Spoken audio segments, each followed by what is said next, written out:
Hello friends, welcome to Sakthi recipes. இன்றைக்கி ரொம்பவே டேஸ்டியாக ஒரு கிராமத்து சுவையில் நெத்திலி மீன் குழம்பு எப்படி பண்ணுறதுன்னு தான் பார்க்க போகிறோம். வீடியோக்குள்ளே போகிறதுக்கு முன்னாடி நம்ம சேனல் சக்தி ரெசிபீஸை சப்ஸ்கிரைப் பண்ணிக்கோங்க.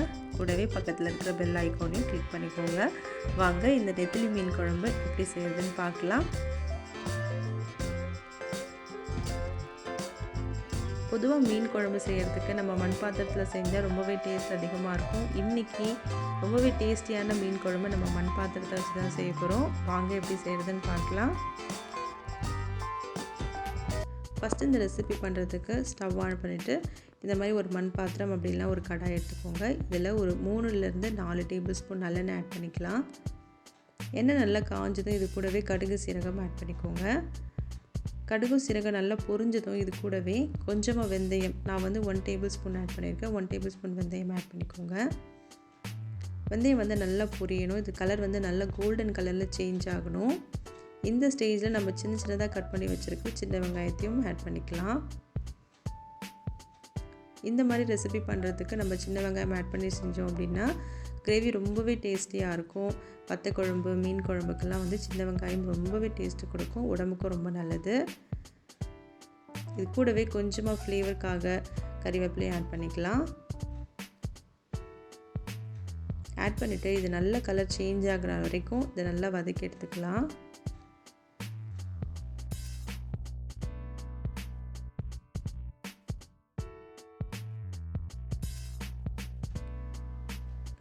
வெங்காயம் நல்லா கோல்டன் கலர் சேஞ்ச் ஆகிற வரைக்கும் நல்லா வதக்கி எடுத்துக்கலாம். லைட்டாக கலர் சேஞ்ச் ஆகிட்டே வருது. கொஞ்சம் ஹை ஃப்ளேமில் வச்சு இதை நல்லா வதக்கி எடுத்துக்கோங்க. நல்ல கலர் சேஞ்ச் ஆகிடுச்சு. இந்த ஸ்டேஜில் நம்ம 2 தக்காளி சின்ன சின்னதாக கட் பண்ணி வச்சுருக்கிறேன், அதையும் இதோட ஆட் பண்ணிக்கலாம். எல்லாத்தையுமே நல்லா மிக்ஸ் பண்ணி எடுத்துக்கோங்க. இது எண்ணெயிலே ரெண்டுமே நல்லா ஜூஸியாக ஆகிற வரைக்கும் நல்லா வதக்கணும்.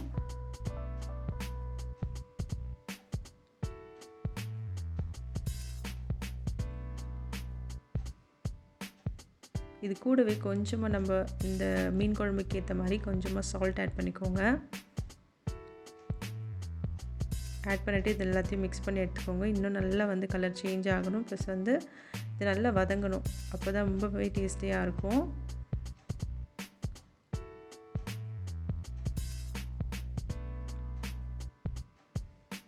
வெங்காயம் தக்காளி நல்லா எண்ணெயிலே வதங்கியாச்சு. இந்த ஸ்டேஜில் கொஞ்சமாக நம்ம மஞ்சள் பொடி ஆட் பண்ணிக்கலாம். காரத்துக்கு ஏற்ற மாதிரி ஒரு 1/2 டேபிள் ஸ்பூன் நான் ரெட் சில்லி பவுடர் ஆட் பண்ணியிருக்கேன். கூடவே கொஞ்சம் மல்லிப்பொடியும் ஆட் பண்ணிக்கோங்க. ஆட் பண்ணிவிட்டு இதையும் லைட்டாக சிம்மில் வச்சு எண்ணெயிலே லைட்டாக வதக்கி எடுத்துக்கலாம்.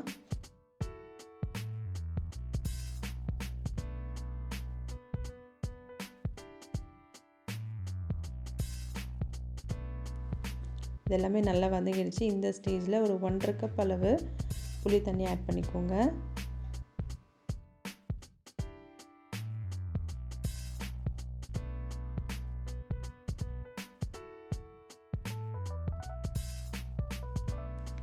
இது கூடவே நம்ம 2 டம்ளர் தண்ணி ஆட் பண்ணிக்கலாம்.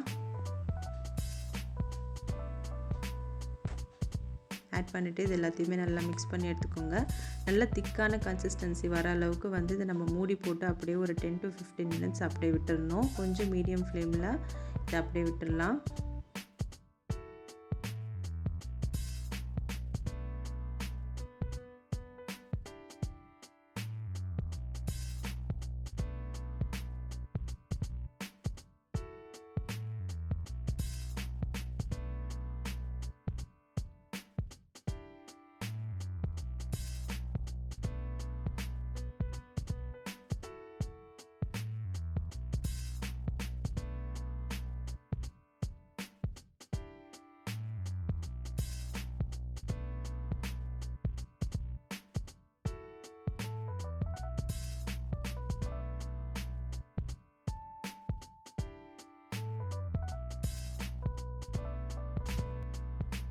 இந்த கிரேவி நல்லா திக்காகணும். இது அப்படியே ஒரு 10 மினிட்ஸ் சிம்மில் அப்படியே வச்சிட்டோம் அப்படின்னு சொன்னால் கொதி வர விட்டுட்டோம்னா நல்லா திக்காகிடும். இப்போ ஒரு 10 மினிட்ஸ் அப்படியே மூடி போட்டு கொதி வர விடலாம். 10 மினிட்ஸ் கழிச்சு ஓப்பன் பண்ணி பாருங்கள். நல்ல கிரேவி நல்லா திக்காகிடுச்சு. அந்த எண்ணெயெல்லாம் நல்லா பிரிஞ்சு வந்திருக்கு. நல்ல கிரேவி இந்த மாதிரி வந்து நல்ல திக்காக இருக்கணும்.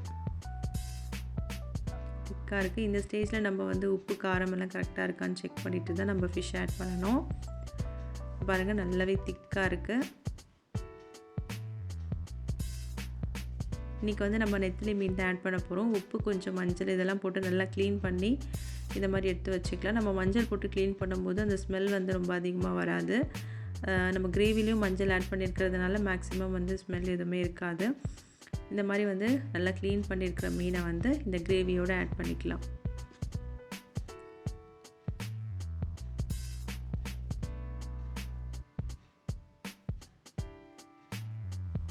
ஸ்லோவாக கொஞ்சம் கொஞ்சமாக ஆட் பண்ணிவிட்டுங்க. ஆட் பண்ணிவிட்டு இது எல்லாத்தையுமே வந்து ஒரு கரண்டி வச்சு நல்லா மிக்ஸ் பண்ணி எடுத்துக்கலாம். ரொம்ப ஹார்டாக வந்து திருப்பி விடக்கூடாது. லைட்டாக வந்து ஒரே முறை தான் திருப்பி விடணும். இதை ரொம்ப திருப்பி விட்டோம் அப்படின்னு சொன்னால் அது உடஞ்சிறதுக்கு நிறைய சான்சஸ் இருக்குது. ஸோ அதனால் வந்து கொஞ்சம் மெதுவாக வந்து இது எல்லாத்தையுமே திருப்பி விட்டுக்கலாம். லைட்டாக அந்த கிரேவியோடு இது எல்லாத்தையும் மிக்ஸ் பண்ணிவிட்டு நல்லா அழுத்தி விடணும்.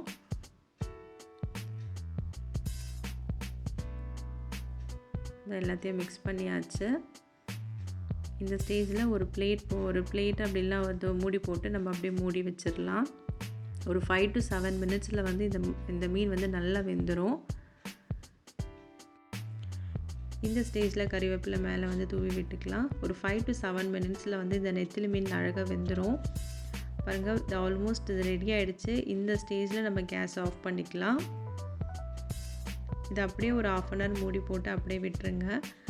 1/2 அன் ஹவர் கழித்து அப்படியே சர்வ் பண்ணி பாருங்கள். ரொம்பவே டேஸ்டியான ஒரு கிராமத்து சுவையில் ஒரு மீன் குழம்பு ரெடி ஆகிடுச்சு. பார்க்கவே ரொம்ப கலர்ஃபுல்லாக இருக்குது. டேஸ்ட் ரொம்பவே சூப்பராக இருக்கும். ஸ்மெல்லும் ரொம்பவே சூப்பராக இருக்குது. கண்டிப்பாக இந்த ரெசிபியை ட்ரை பண்ணி பாருங்கள்.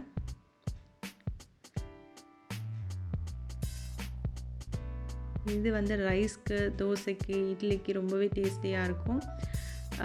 கண்டிப்பாக இந்த ரெசிபியை ட்ரை பண்ணி பாருங்கள். ட்ரை பண்ணி பார்த்துட்டு எப்படி இருந்ததுன்னு கமெண்ட்ஸில் சொல்லுங்கள். இந்த வீடியோ உங்களுக்கு பிடிச்சிருந்தது அப்படின்னா லைக் பண்ணுங்கள், ஷேர் பண்ணுங்கள். மறக்காமல் சக்தி ரெசிபீஸை சப்ஸ்கிரைப் பண்ணிக்கோங்க. தேங்க்ஸ் ஃபார் வாட்சிங்.